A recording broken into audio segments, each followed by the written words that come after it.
कहते हैं एक घड़ी आधी घड़ी आधी से बुनियाद तुलसी संगत साध की कटे कोट अपराध।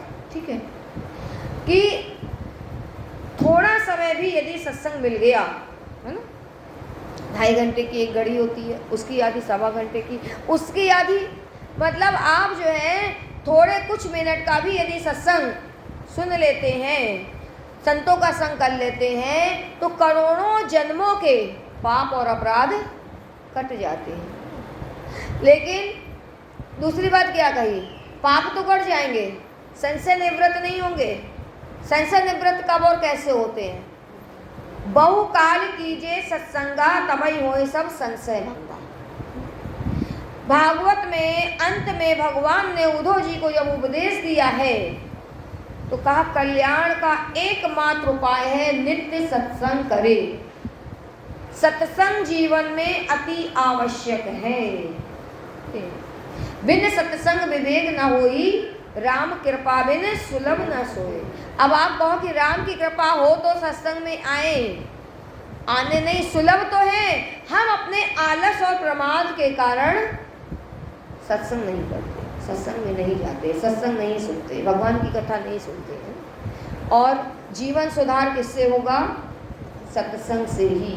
बिना सत्संग के जीवन सुधार होने वाला नहीं है। बहुत सुंदर सा भजन है, क्या है? अपना जन्म सुधारे सत्संग दो घड़ियाँ, अपना जन्म सुधारे सत्संग दो घड़ियाँ, हो जाए हरि से प्यार सत्संग दो घड़ियाँ, हो जाए प्रभु से प्यार सत्संग दो घड़ियाँ। दो घड़ियाँ, दो घड़ियाँ, दो घड़ियाँ कर ले जन्म सुधार सत्संग दो घड़ियाँ। कह रहे हैं अगर अपना जन्म सुधारना है, जीवन सुधारना है, तो नित्य सत्संग करो। और भगवान ने क्या कहा कि कोई कुछ कहे, कोई कुछ करे, किसी की बात का बुरा ना माने। तो ये बुद्धि कैसे आएगी, कब आएगी? सत्संग से ही आएगी।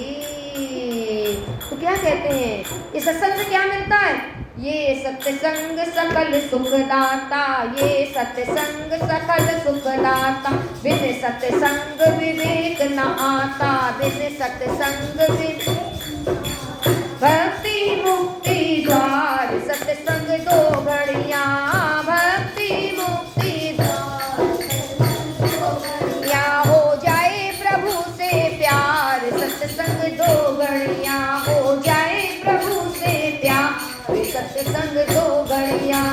यानी अगर चाहते हो कि भगवान से मेरा प्यार हो जाए तो सत्संग करो, क्योंकि सत्संग प्यार किससे होता है? जिसको हम अपना मानते हैं, अपना मानते हैं ना, उसी से प्यार होता है। भगवान को अपना कैसे मानोगे? ये बुद्धि कहाँ से मिलेगी? ये बुद्धि सत्संग से ही मिलेगी। संसारियों के पास बैठने से संसारी बुद्धि मिलेगी, राग द्वेष की बुद्धि मिलेगी, मेरे तेरे की बुद्धि मिलेगी। लेकिन और जब तक भगवान से प्यार नहीं होगा, जैसे प्यार होता है उससे मिलने की इच्छा होती है ना। या यूँ कहते हैं मिले ही हुए हैं, सब चाहते तो हैं कि भगवान से हम मिलें। कैसे मिलेंगे? प्रेम से। क्यों? प्रेम हरि को रूप है और हरि है प्रेम स्वरूप। वो प्रेम स्वरूप परमात्मा कैसे मिलेगा? क्या कहते हैं? और प्रेम कैसे होगा? प्रेम आसान नहीं है, सब साधन का मूल है दुर्लभ प्रभु से प्रेम। प्रेम बिना होते सभी जाप ताप व्रत नेम। अरे हम साधन तो करते आ रहे हो, चेक करो अपने आप को। रोज पूजा कर रहे हो, भक्ति कर रहे हो, माला जप रहे हो, दान कर रहे हो, कथा सुन रहे हो, क्या हमारे हृदय में भगवान के प्रति प्रेम हुआ? कभी कभी कथा सुनते सुनते भाव विभोर हो जाते हो, आंखों से आंसू आने लगते हैं, या कभी कभी आत्मग्लानि होने लगती है। क्यों? विचार किया है? डूब जाते हैं कथा में कि उसने इतनी भक्ति करी, वो आपके अंदर उतर जाता है। ध्रुव की कथा सुनते हुए, प्रहलाद की कथा सुनते हुए कैसे रोमांच होता है, कैसे आंसू आते हैं। क्यों? वो आपके अंदर घटित हो जाता है, आपके अंदर उतर जाता है। इसलिए ऐसा होता है। या सत्संग की बात सुनते हैं तो कैसे अपनी धिक्कार आती है कि मैंने अपना जीवन कहाँ गंवा दिया, हम क्या कर रहे हैं, हम कहाँ हैं। आत्मदेव की कथा सुनते हैं, नंदगारी की कथा सुनते हैं, किसी ऐसे की सुनते हैं, लगता है कि नहीं लगता? जो मन से सुनता है उसको तो लगता है, और जो केवल इधर से सुना इधर से निकाल दिया उसको हृदय में परिवर्तन नहीं होता। अब ये है जो कथा ने, जो सत्संग ने हमारे हृदय में परिवर्तन लाए, क्या हमने उसको पकड़े रखा? क्या हम उसके अनुसार चले? अगर अंदर ग्लानि हुई कि मेरा जीवन तो यूं बीत गया, जन्म तेरा बातन ही बीत गए हो, तूने अभय न हरे गए, तो काम बन जाएगा।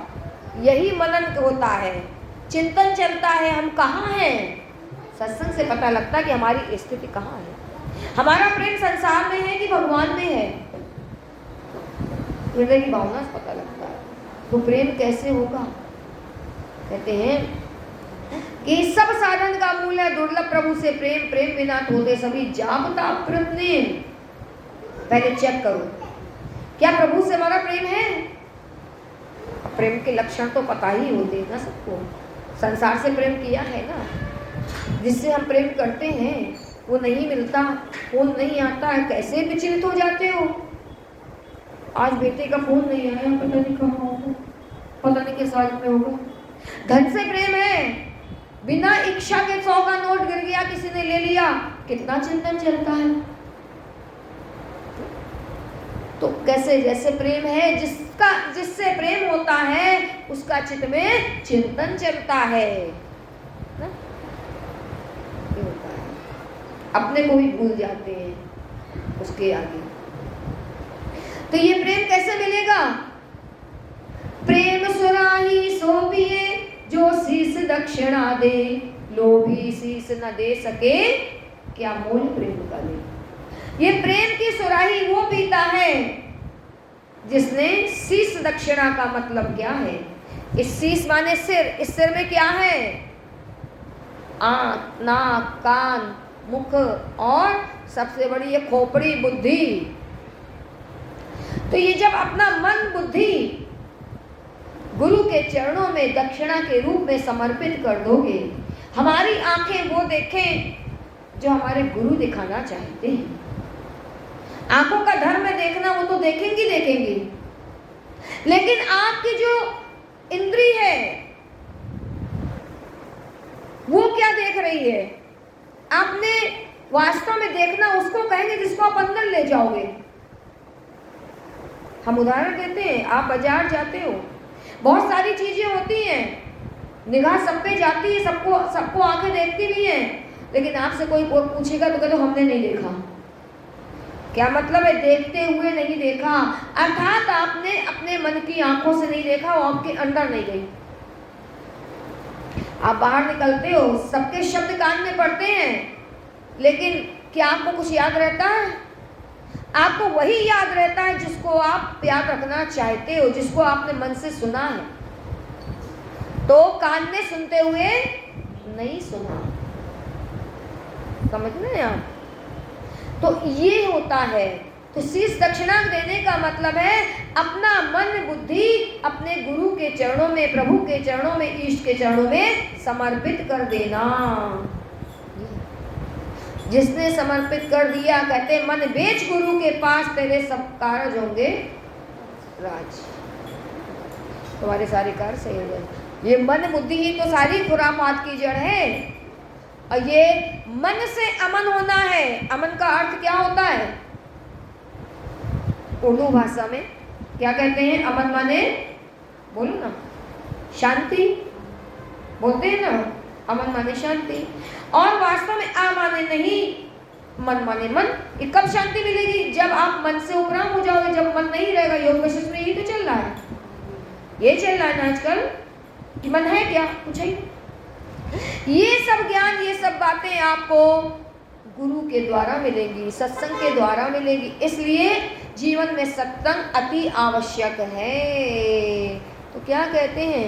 लोहा जल में तैर न पाए, लोहा जल में तैर न पाए, जब लकड़ी के संग लग जाए, जब लकड़ी के संग लग जाए, हो जाए सागर पार सत्संग दो घड़ियां, अपना जन्म सुधार सत्संग दो घड़ियां, हो जाए प्रभु से प्यार सत्संग दो घड़ियां, दो घड़ियां, दो घड़ियां, दो घड़ियां, दो घड़ियां, दो घड़ियां, दो घड़ियां। तो क्या है, लोहा अभी पानी में, नदी कितनी बड़ी नदी हो, छोटी सी बाल्टी हो, लुटिया भी हो ना, लोहे की एक छोटी सी कील भी डालोगे ना तो क्या होगा, डूब जाएगी। लेकिन वही आप जो है लकड़ी की कोई चीज डालो, नाव किसकी बनी होगी, लकड़ी की ना,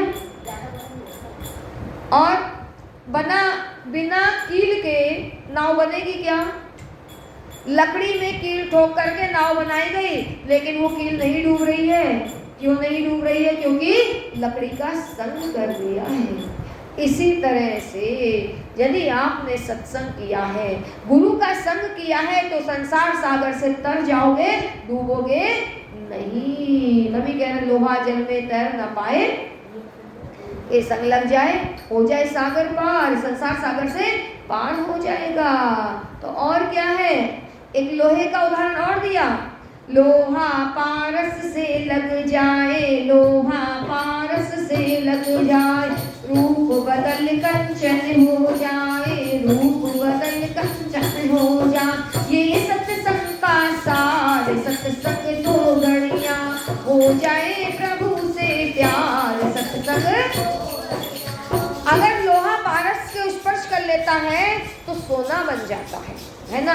इसी तरह से आपके मन बुद्धि ने गुरु का स्पर्श कर लिया, ज्ञान का स्पर्श कर लिया, सत्संग का स्पर्श कर लिया, तो आप सोने की तरह हो जाओगे। और तो और रहा, ये तो कहते हैं संत और पारस में इतना अंतर जान, संतों को गुरु को उससे भी ऊपर बताया है। संत और पारस में इतना अंतर जान, वो लोहा सोना करे, गुरु करे आप समान। पारस जो है लोहे को सोना तो बना देता है, लेकिन पारस नहीं बनाता है, दूसरों को सोना बनाने की शक्ति नहीं देता है, लेकिन गुरु तो अपने समान कर देते हैं। जैसे स्वयं है, खुद तरे हैं, तुमको तारते हैं, और तुमसे जो लगेगा वो भी तर जाएगा। ये तो गुरु जो है पारस से भी महान है। अगर सत्संग के बिना इस संसार में जी रहे हो तो कैसा जीना है। ऐ बंदे सत्संग बिन जीना, ए बंदे सत्संग बिन जीना, जैसे शहर में रहे नबीना, जैसे शहर रहे नबीना, धक्के मिले हजार सत्संग दो घड़ियां, धक्के घड़ियां, हो जाए प्रभु से प्यार सत्संग। इसलिए एक भी घड़ी हमारी सत्संग के बिना न गुजरे। एक और नया कदम आपको हम बता रहे हैं, आगे का कदम अभी बता रहे हैं कि बिना सत्संग के जीवन कैसा है। जैसे किसी नए शहर में कोई चला जाता है जहाँ कोई परिचय नहीं होता है, कितने धक्के मिलते हैं। इसीलिए आजकल लोग समझदार हैं, पहले से होटल आदि बुक करा लेते हैं, है ना। तो कहते हैं धक्के मिले हजार, बिना सत्संग के इस संसार में ठोकर खाते रहोगे, गिरते रहोगे और रोते रहोगे। इसलिए सत्संग अति आवश्यक है। और अभी मैंने एक बात आपको बताई कि एक घड़ी भी हमारा सत्संग के बिना ना गुजरे। वो कैसे? यहाँ जो आप लोग आकर के बैठे हो ना, ये सत्संग क्या है, सत्संग कैसे किया जाए, ये आपको बताया जा रहा है। सत्य माने परमात्मा। आपने परमात्मा का नित्य संग कर रखा है, अपनी आत्मा में रहते हो, उस सत्य प्रभु को पकड़ रखा है, सत्य को जीवन में उतार लिया है, तो आप सत्संग में ही हो। आपकी हर घड़ी सत्संग में ही गुजर रही है। और जिसकी हर घड़ी सत्संग में गुजरती है तो फिर उसका जीवन तो कितना खूबसूरत होता है और उसका अंत भी खूबसूरत होता है। बोलो सत्य भगवंत की।